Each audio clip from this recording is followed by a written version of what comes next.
Fala, meu lindo!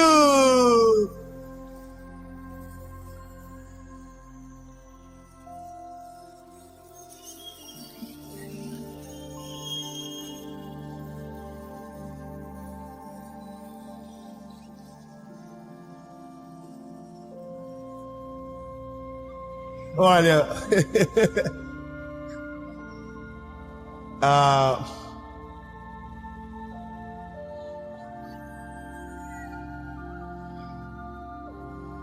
todos os dias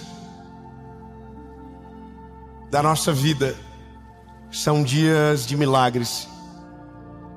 Existem milagres que vemos e existem milagres que nós nunca iremos testemunhar, pois não sabemos. Livramentos, portas que se fecham e que, se tivessem abertas, nós perderíamos tudo. Todos os dias é dia de milagre, mas veja, existe uma diferença, que é quando você depende do milagre para quando você não precisa mais daquele milagre que te sustentou durante muito tempo. A mensagem de hoje, ela vai tocar em você, talvez para valorizar mais o tempo que você está. A vida são estações, duas principais. Um tempo que você vive de provisão e o outro que você vive de celeiros. Um te falta, mas porque tem Deus, nem falta e nem sobra.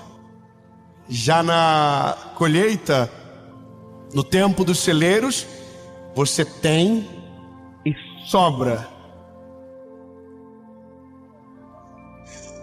Bom, você já vai ver que uma estação é melhor do que a outra.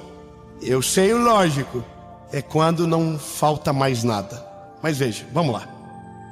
Antes de a gente entrar nessa mensagem, eu quero pedir duas coisas rápidas para você, para fazer com que essa mensagem vá mais longe.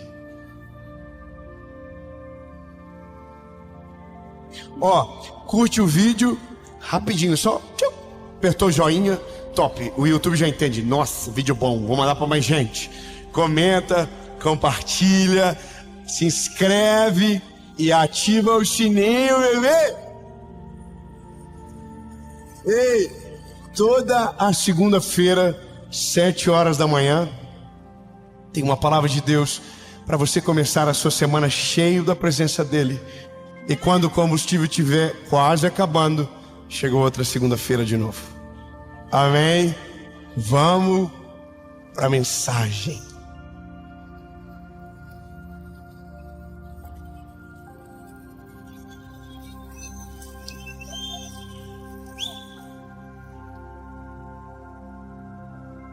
Josué, capítulo 5, versículo 12 diz: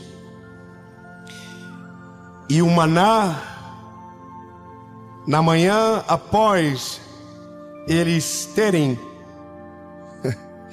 comido do velho grão da terra, os filhos de Israel não tiveram mais o maná. Mas naquele ano, eles comeram do fruto da terra de Canaã. Olha, existem algumas histórias na Bíblia que são maravilhosas de se ler e de tentar imaginar o que era, né?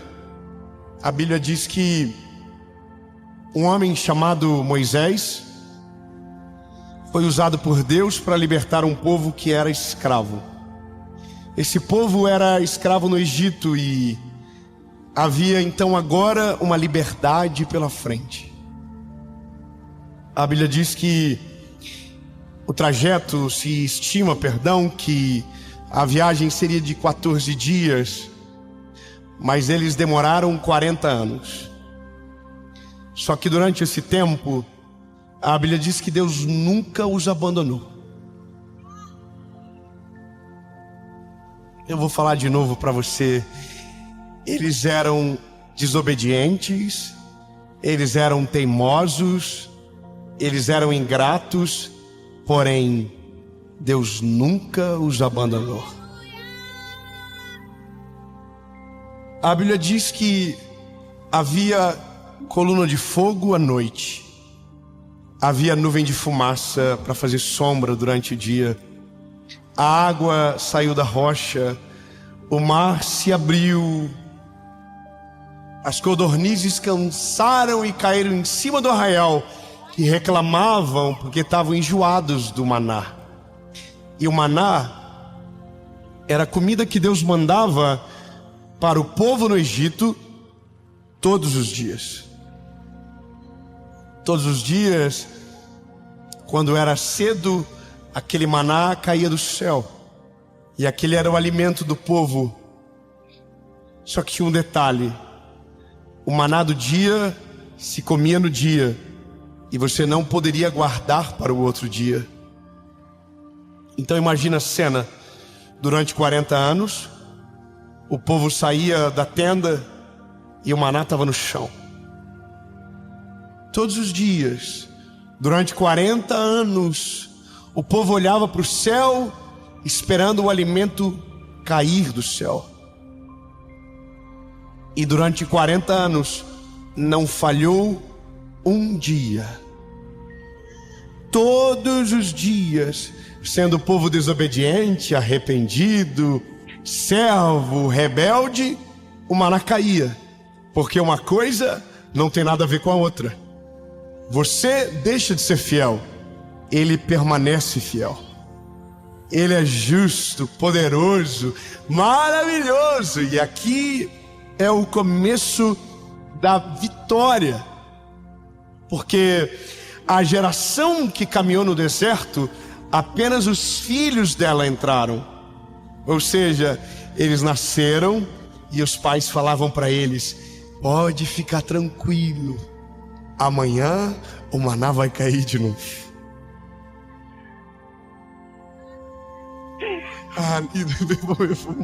Vamos mais.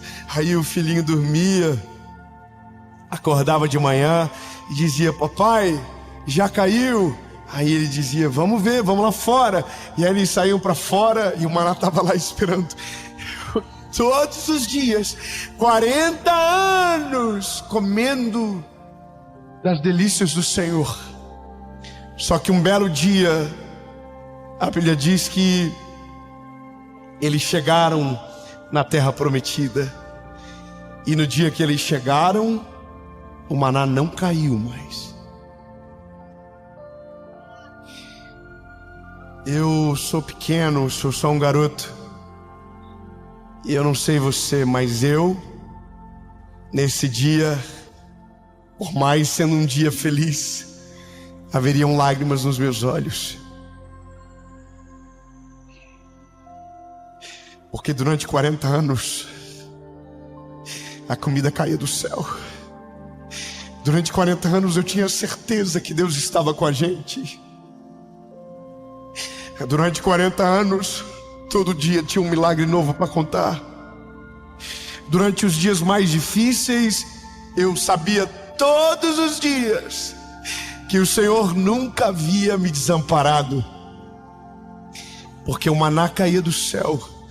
Só que a Bíblia diz que aquele dia não caiu mais.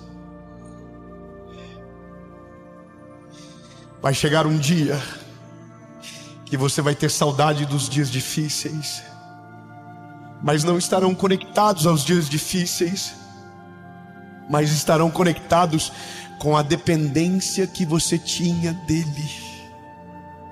Sabe, quando a sua mão não dava conta, quando o seu braço não dava conta e você dizia: Deus, se não for o Senhor eu não consigo. E aí o maná caía do céu. Eu consigo imaginar o povo dizendo: mas Josué, não tem como a gente ficar mais um ano com maná? Ô Josué, era tão bom, eu vou sentir saudade. Será que não tem como a gente fazer de novo? E aí Josué dizia: não tem mais. Porque Deus só mandou guardar um pedaço e está dentro da Arca da Aliança e a gente não pode mexer. Mas Josué, quando a gente vai poder comer do maná? E aí Josué dizia: nunca mais. Agora a gente não vai olhar mais para o céu esperando a comida. Agora a gente vai olhar para a terra. Vamos cuidar dela, vamos semear de maneira intencional, e o que nascer será o nosso alimento. E a Bíblia diz que naquele ano eles colheram da terra e comeram daquele lugar. E essa é a divisão das estações. Exatamente nesse momento, quando você não espera mais, porque agora você tem. Amém? Seja sincero. Qual momento tem mais valor para você?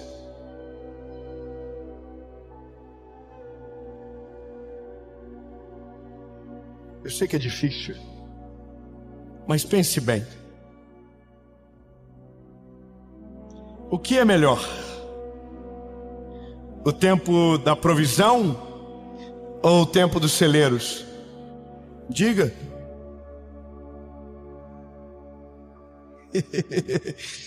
Uma votação segundo o Enem. Quem acha que a melhor estação é a estação da provisão, levante a mão. Quem acha que é a dos celeiros? Os celeiros vencem. Um aplauso ao povo do celeiro.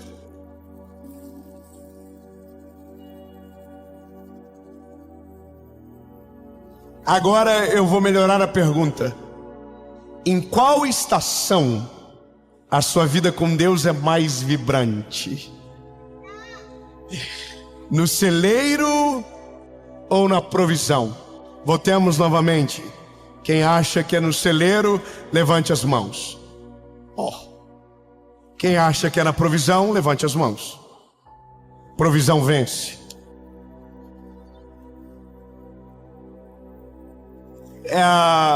Parece estranho agora, então, do nada, eu começar a dizer para vocês: olha, desejem o tempo da provisão, que ele é melhor. Não.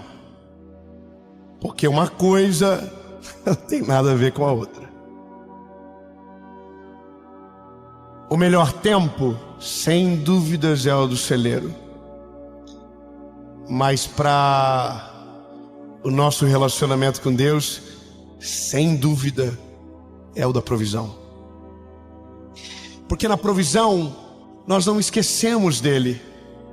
Porque nós vamos precisar dele hoje, amanhã, depois de amanhã e depois de amanhã. Porque se ele não andar, não vai chegar. Sabe? Mas aí chega um dia que a gente olha na despensa e tem tudo. Chega um dia que o filho que você orou durante anos já tem dentinho, já te chama de pai, já te chama de mãe. Tem um dia que o trabalho que você suou a camisa para conseguir, você já foi promovido nele. Tem um dia que agora você já é casado e você queria tanto casar, e porque era feio, era muito difícil.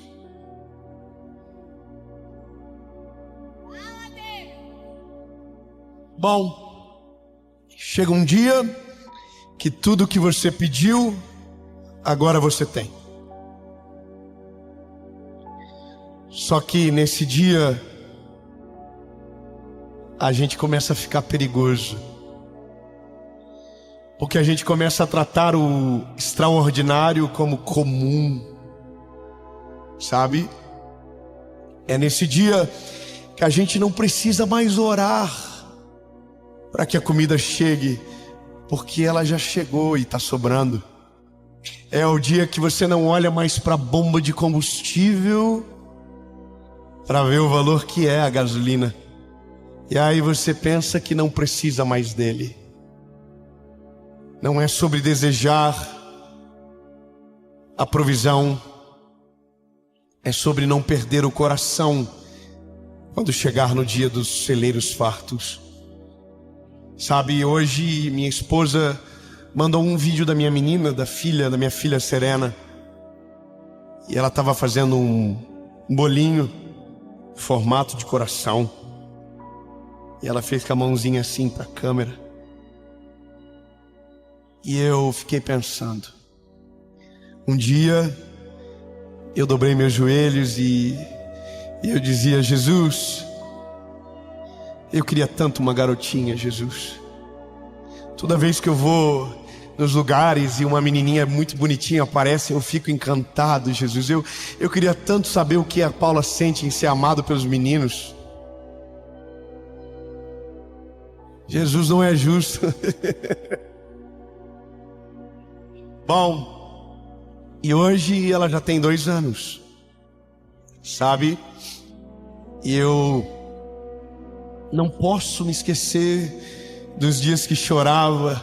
Não posso me esquecer do dia que eu vou contar um segredo para vocês. Nossa, como eu sou fofoqueiro. Mas eu preciso me libertar. Eu já sabia antes do chá revelação que era menina. Pronto, falei. Falei, tô leve. Me perdoa, Jesus. Eu já sabia. Porque eu ia gravar uma série. O que tá aí? Todo mundo, eu sou ser humano. Eu ia gravar uma série. E eu meti esse migué na minha esposa. O povo do chá revelação fez um exame.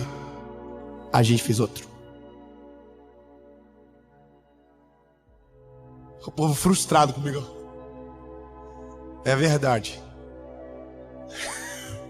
Minha esposa é muito mais certinha do que eu. Disse: veja você, mas não me conte nada. Chegamos no laboratório. Fui pegar o exame. A gente parou o carro na frente. Só que o laboratório era todo de vidro. Pra ver lá dentro. Culpa dela. Aí foi engraçado porque todo mundo me conhecia e sabia o que eu queria. Parecia um show. Todo mundo veio à frente do balcão. As meninas, todas as que fez o exame aqui, tava geral lá. E ela disse pra mim: o que você acha que é?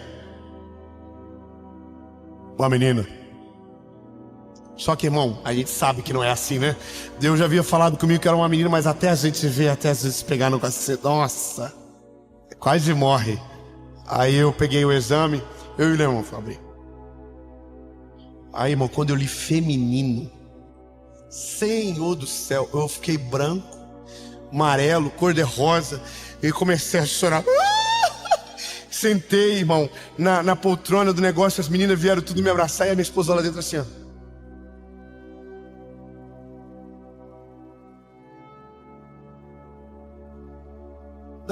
Sabe, alguma coisa deu errado ou é o que ele quer.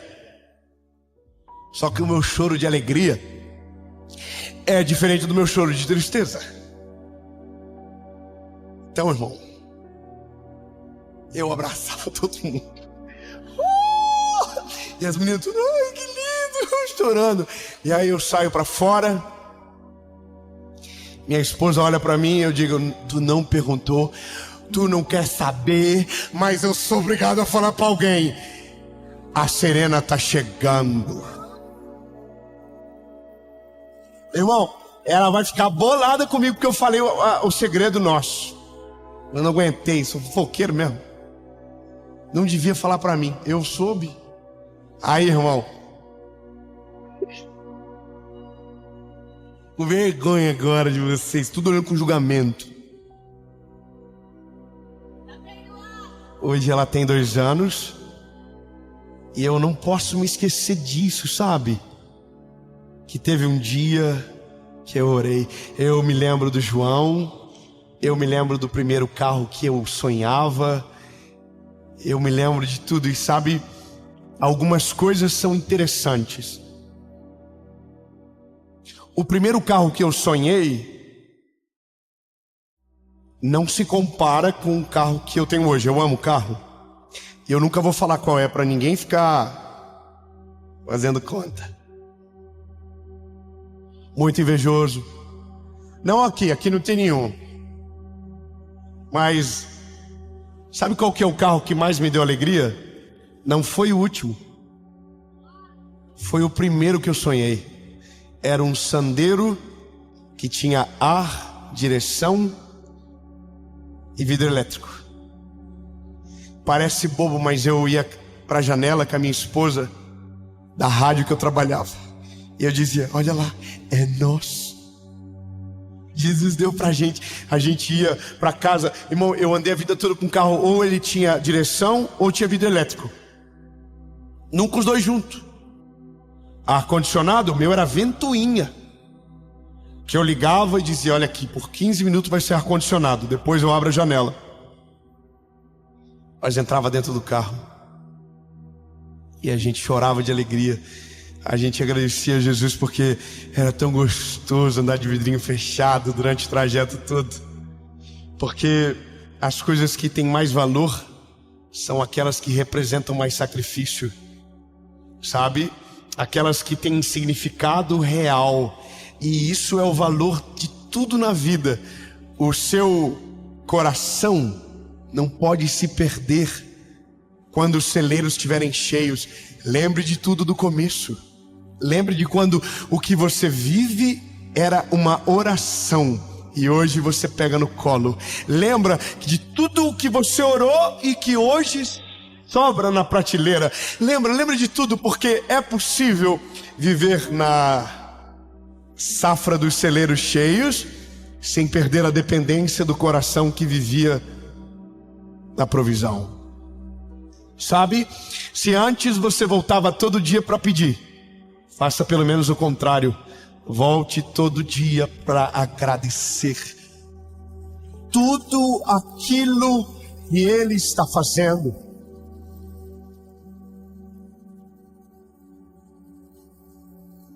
Mas olha, sem dúvida, as melhores histórias é na provisão. Sem dúvida. As lágrimas mais profundas, as orações mais extravagantes são nesse período. Eu tenho uma memória de quando eu era adolescente, que eu vi uma história tão incrível. Um casal de missionários estava na obra trabalhando, e um belo dia o menininho de 6 anos ouve os pais conversando na cozinha e eles diziam: a gente não tem mais comida para amanhã. Nossa comida acabou. O que a gente vai fazer? Como a gente vai resolver? Não tinha telefone, um lugar inóspito, difícil acesso. E eles oravam dizendo: Jesus, o que a gente vai fazer? Eles saem para fora. O filho está com um pedaço de madeira na mão, lascando e fazendo um formato. E quando eles olham, o menininho está colocando na orelha o telefone e dizendo: oi pastor, tudo bem? A mamãe e o papai estavam dizendo que a comida vai acabar amanhã. Será que o senhor não podia trazer para a gente uma compra bem grande? Nisso os pais olham e dizem: olha que tadinho do nosso filho, a fome já está afetando o cérebro dele. Mas pastor, se o senhor puder trazer junto com a comida, eu queria muito tomar um iogurte. Se o senhor puder, traz também. Aí os pais riram, disseram: o que você está fazendo, filho? Eu disse: eu estou ligando para o pastor.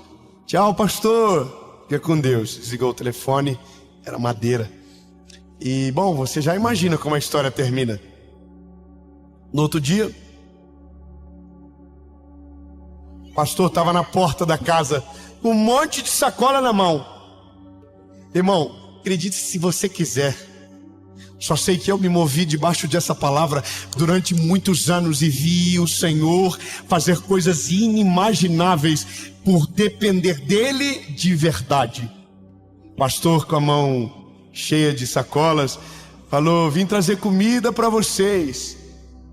E aí o missionário falou: mas como você soube? Como você lembrou da gente? E aí o pastor disse: olha, meu lindo. O pastor falava meu lindo também.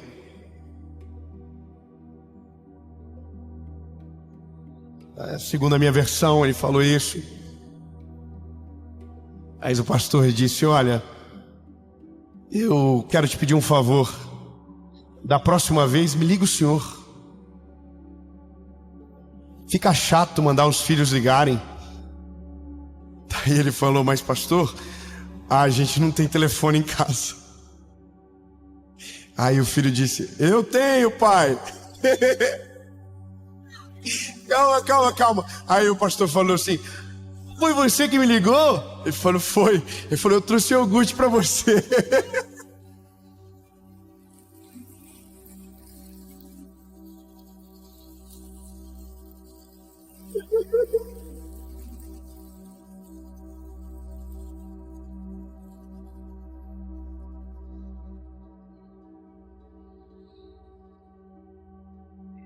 Nunca se esqueça que um dia o testemunho que você carrega, que o testemunho que você vive foi um motivo de muito choro e de muita oração. E que hoje está nas suas mãos. Então, lindo, não perca o coração dependente que você tinha antes de receber. Nutra para que ele não se perca. Dependa do Senhor, mesmo tendo tudo o que você precisa ao alcance das mãos. Porque o melhor não é o cenário, é quem está junto com você. Amém? E para você que ainda está no período de escassez, talvez ainda não chegou lá, talvez ainda ora pela mistura, talvez ainda ora pelo básico, talvez ainda está distante do que quer. Deixa eu te dar um conselho lindo. Aproveite bem. É igual filho, cresce rápido demais. Eu quero declarar no nome de Jesus, que não importa a estação que você esteja, o Senhor nunca vai te abandonar. O Senhor não vai te desamparar, Ele não vai te deixar sozinho. Ele vai prover enquanto necessário. E quando os celeiros estiverem cheios, Ele vai usar você para ser a provisão daqueles que precisam para o tempo determinado. E em nome de Jesus, tudo o que te faltou não vai mais faltar. E tudo aquilo que te sobrar vai chegar na mesa daqueles que precisam. Vai ser a inspiração daqueles que buscam. Em nome de Jesus.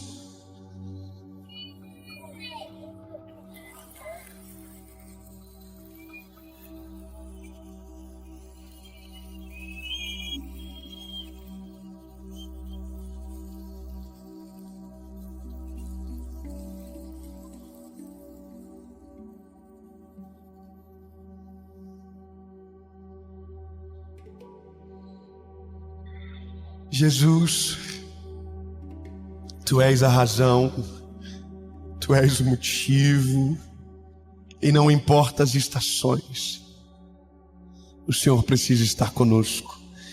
Tu és o socorro bem presente no dia da angústia, mas Tu és também a razão para voltar, para Te agradecer todos os dias, Jesus. Agradecer por tudo. Tu é tão bom. Tu é tão generoso, Jesus. Mesmo nos dias mais difíceis, o Senhor não nos abandonou. O Senhor nunca nos abandonou, Jesus. E olha que te demos motivos, mas o Senhor não foi embora. O Senhor ainda é o mesmo, e o Senhor será assim para sempre. Paizinho, que a gente nunca deixe de depender de você. Sabe, Jesus, não importa o lugar que a gente more, não importa o carro que a gente anda, não importa a conta, esquece tudo, Jesus. O mais importante é você. O mais importante é a Tua presença, Jesus. Sim, Jesus. Aqueles que estão longe ainda, que o coração deles não se perca quando chegar no lugar que o Senhor deseja. E aqueles que já estão nesse lugar, que o coração se lembre do menino que orava, da menina que chorava na tua presença. Jesus, que lembre, para que o coração não se perca, para que os olhos se voltem para o Senhor Jesus, porque vai chegar um dia que vamos ter saudade dos dias difíceis, mas não será relacionado aos dias, mas à nossa intimidade contigo. A lágrima corria mais fácil nos olhos, os olhos marejavam mais fácil, nossos joelhos se dobravam mais, nosso secreto nem era tão secreto de tanto que a gente ia. Jesus,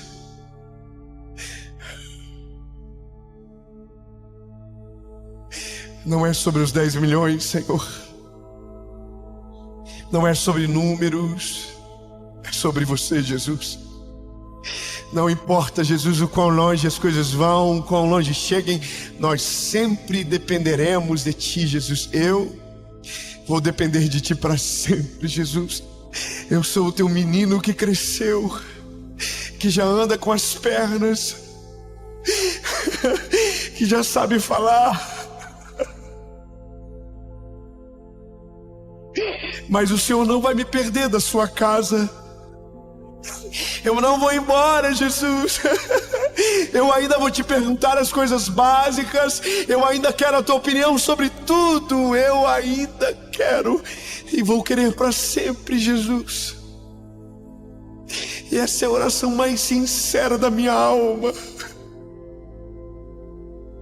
Eu dependo de Ti para tudo. Eu dependo de Ti para ser um bom pai. Eu dependo de Ti para ser um bom administrador da minha casa. Eu dependo de Ti para ser um bom esposo.